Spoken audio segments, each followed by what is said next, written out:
Africa is beginning to experience a second awakening, realizing that economic independence did not follow political independence, and that the continent continues to be exploited through neo-colonial methods, with former metropolises formally granting independence to their colonies while still living off them. This realization is now deeply rooted across the African continent. We feel this every day through our numerous contacts with African countries. Thus, the emergence of growth centers reflects an objective historical process. What is now on the agenda is a dialogue on how to structure this multipolarity. This will take a considerable amount of time, some say, and rightly so, perhaps an entire historical epoch, but this process is inevitable. The fact that it is recognized by the main players is confirmed by Donald Trump's initiative to create a Council for Peace. We recently received concrete proposals, including a draft charter for the structure and related documents. This initiative reflects the United States' understanding that even it, with its foreign policy philosophy, sees the need to bring together a group of countries to cooperate with it in one direction or another. But I assure you, the Donald Trump administration, despite the actions that are now being widely discussed around the world, is an administration of pragmatists. It recognizes the need not only to unite a large number of countries under its leadership, but also to fully take into account their legitimate interests. I emphasize once again that this position, this readiness and understanding of the need to consider partners' interests, is fully manifested in the Donald Trump administration's approach to the Ukrainian settlement.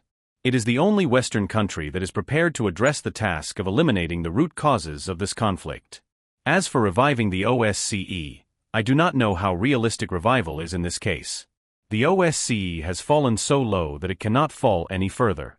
An organization founded on the principles of equality and consensus has turned completely into a tool that the West, using its majority, sharpens daily against the Russian Federation.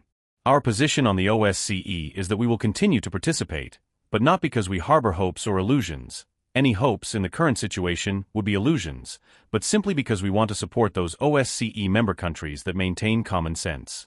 There are quite a few of them. In addition to our colleagues from the CIS, there are Hungary and Slovakia, and in a number of other Western countries such healthy forces also exist. Therefore, we will continue to maintain contacts with them and do our utmost to prevent the OSCE from burying itself. There is also some hope associated with the current Secretary General, the representative from Turkey, Mr. Sinirlioglu. He is an experienced diplomat and understands the catastrophic situation he has inherited as the head of the organization's executive structure. I am not certain whether the OSCE will have a place in future Eurasian security structures or large Eurasian partnerships. I am not sure, particularly because the OSCE is a Euro-Atlantic structure. Speaking of what we are discussing, I simply want to emphasize that the Euro-Atlantic concept of ensuring security and cooperation has discredited itself. Regarding Serbia's oil industry, if the agreement announced yesterday had been disadvantageous to the Russian side, including Gazprom, it would not have been concluded. This is absolutely clear to everyone. Under the current circumstances in Serbia, the agreement is mutually beneficial. President Vučić said as much when he arrived in Davos and was asked about it. In broader terms, you ask whether some agreement is possible on cooperation between Russia and the United States in the Balkans. We are open to interaction with everyone. In Anchorage, Alaska, on August 15 of this year we accepted, just as President Putin has publicly mentioned several times, the proposals Washington made on the eve of the meeting in Alaska, and we still hope that these understandings remain fully valid, even though we see how Europe and Zelensky, along with his team, are frantically trying to sway the United States from this position. They are again trying to impose their own concepts, including above all a 60-day or even indefinite truce.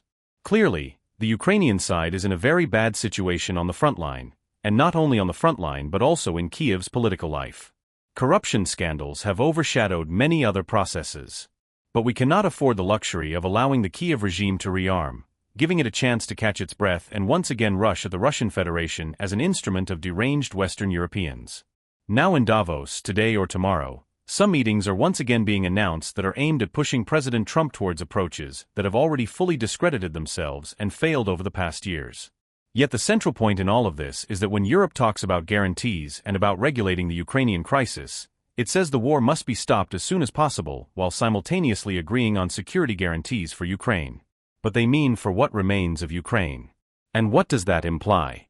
I have already mentioned that in Europe there are discussions about the need, since the Americans are unreliable, something confirmed by Greenland, to urgently create a security system in Europe without the United States, but with Ukraine. The security guarantees so nobly presented by our European colleagues as their contribution to safeguarding global interests are security guarantees for the current Kiev Nazi regime. Let us not forget that. No one is talking about how life should be organized in the territory that remains under Ukrainian control. Not a word is said about restoring the rights of Russian-speaking Russians. Not a word about lifting the ban on the use of the Russian language in all spheres of life. Not a word about lifting the ban on the activities of the Ukrainian Canonical Orthodox Church. Nothing at all. These tasks were set out in Donald Trump's initial proposal, the one known as the proposal with 28 or 27 points. It specified the need to resolve the issues of the Russian language and the Ukrainian Orthodox Church. In subsequent materials we have seen, and we did not receive any new documents after the recent negotiations between the United States, Ukraine and Europe in the last couple of weeks, those points have disappeared. As soon as we learned that a tanker had been seized, we immediately lodged a strong appeal with the American side. Our main concern was the release of our citizens. There are 2 of them, along with citizens of Ukraine, Georgia, and India. We were assured, essentially the same day or the following morning, that a decision on their release had been taken at the highest level. Unfortunately, the days that followed showed that this decision has not been implemented.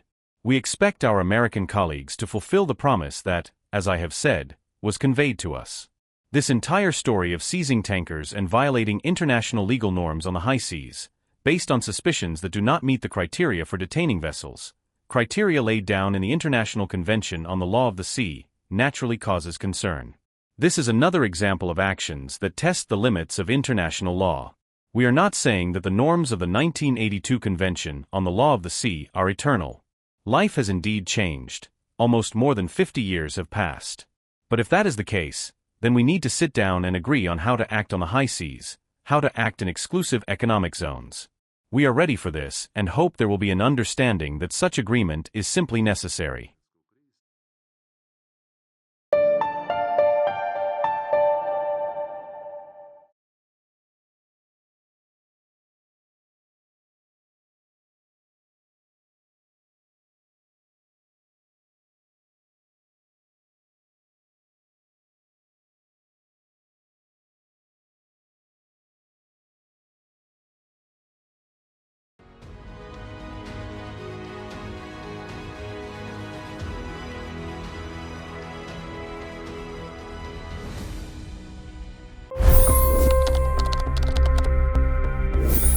$25 crore गरीब गरीबी को परास्त करके बाहर निकले। For the good of our nation, let's work together and let's truly make America great again. The fastest news breaks. Requested PM saying that look, you will have to speak to Putin and to Zelensky. The biggest newsmakers. The relationship with India is probably the most important bilateral relationship the US will have for the rest of this century. The capital delivered quite an election result today. Expert analysis. The million-dollar question today is how to stop this dance of death. Ground reports. I'm standing at the crossroad of the Kumbh Mela. Behind me are more than 100 entry ghats. Long-form interviews. Exclusionary politics is reflected in Manipur case as well. You don't bother because this is a small state. Deep dive into burning issues. It's often said DRC could be the richest country in the whole world. It's because of what sits underneath. Why exactly did the US topple the Sheikh Hasina government? HD videos. We don't just break news, we break it down.